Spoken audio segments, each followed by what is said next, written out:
நம்ம வந்து கட்டணமில்லா பேருந்தெல்லாம் கேள்விப்பட்டிருக்கோம். டயர் இல்லாத பேருந்து கூட இன்னைக்கு நம்ம பார்த்தோம். மதுரை குற்றாலம் போற அந்த ரூட் பஸ் வந்து தென்காசி கடையநல்லூர் கிட்ட வந்து பின் டயர் 2மே வந்து கலண்டு தனியா வந்துருச்சு.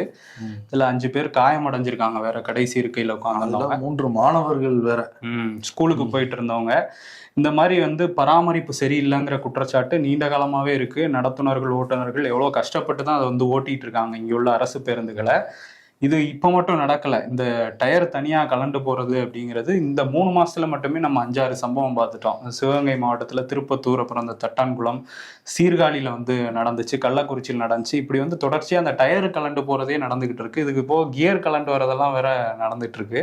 இப்படிதான் இருக்கு தமிழ்நாடு போக்குவரத்து துறை. படிக்கட்டே இல்ல, மழை பெஞ்சா பஸ்ஸுக்கு வந்து தண்ணி வரும், சீட்டு வந்து முறையா இல்ல, அப்படியே கீழே உடஞ்சு விழுந்ததுன்னு நம்ம பார்த்தோம். லோக்கல் பஸ்ல அவ்வளவு பிரச்சனை, வெளியூர் போற பஸ்ல அவ்வளவு பிரச்சனை.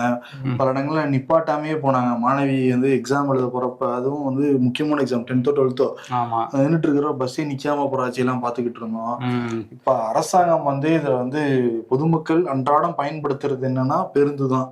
அரசாங்கத்துக்கும் ஒரு இது மக்களுக்கும் டைரக்ட் கனெக்ஷன் இருக்கிறது இந்த பேருந்து மூலமா தான். அதை வந்து சொதப்பிக்கிட்டே இருந்தாங்கன்னா மக்கள் வந்து தங்களோட வாக்குல வந்து தெரிவிப்பாங்க.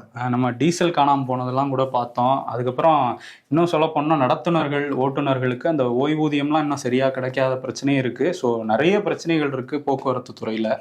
அதை கண்டுக்காம இருக்குது இந்த திமுக அரசு.